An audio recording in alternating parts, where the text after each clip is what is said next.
چڑیا درخت پر گھونسلہ بنا کر مزے سے رہتی تھی۔ ایک دن وہ دانہ دنکے کی تلاش میں ادھر ادھر اڑ رہی تھی۔ اسے ایک جگہ پر گندم کا ایک کھیت نظر آیا۔ وہاں کھانے پینے کی موج سے وہ بڑی خوش ہوئی۔ کچھ دیر بعد رات ہو گئی۔ اس نے سوچا کہ وہ آج رات یہیں گزار لیتی ہے۔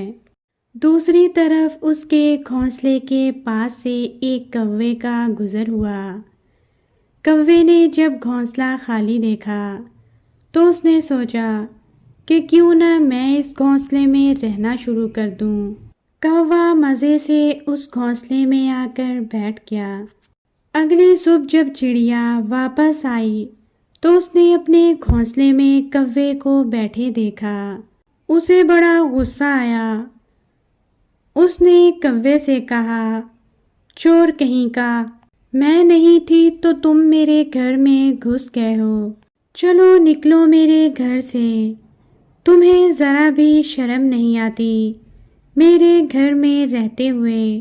کوے نے امن سے جواب دیا، کہاں کا تمہارا گھر؟ کون سا تمہارا گھر؟ یہ تو میرا گھر ہے۔ چڑیا کوے سے کہنے لگی، کیا پاگل ہو گئے ہو تم؟ کوے نے کہا، ارے کنواں، تالاب یا درخت ایک بار چھوڑ کر کوئی جاتا ہے تو وہ اپنا حق بھی گنوا دیتا ہے۔ یہاں تو جب تک ہم ہیں یہ ہمارا گھر ہے، بعد میں تو اس میں کوئی بھی رہ سکتا ہے، فی الحال یہ گھر میرا ہے، بیکار میں مجھے تنگ مت کرو۔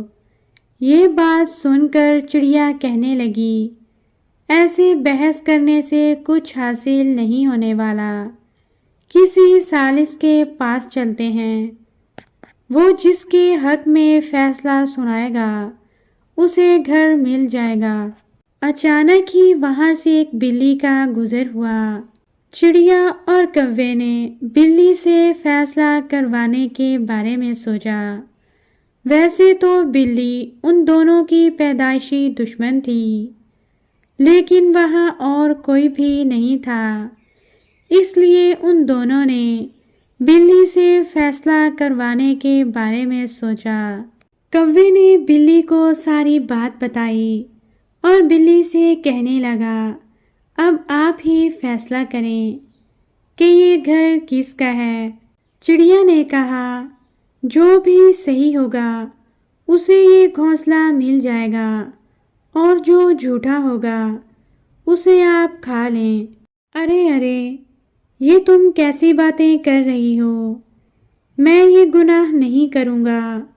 دوسروں کو مارنے والا خود جہنم میں جاتا ہے، میں تمہیں انصاف دینے میں تمہاری مدد کروں گی، لیکن جھوٹے کو کھانے کی بات ہے تو وہ مجھ سے نہیں ہو پائے گا۔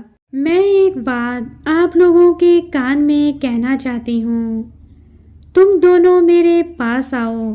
چڑیا اور کوا دونوں خوش ہو گئے کہ اب فیصلہ ہو کر رہے گا۔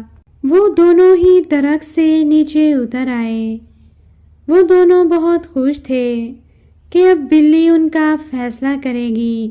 جیسے ہی وہ بلی کے قریب آئے، بلی ان دونوں کو کھا گئی۔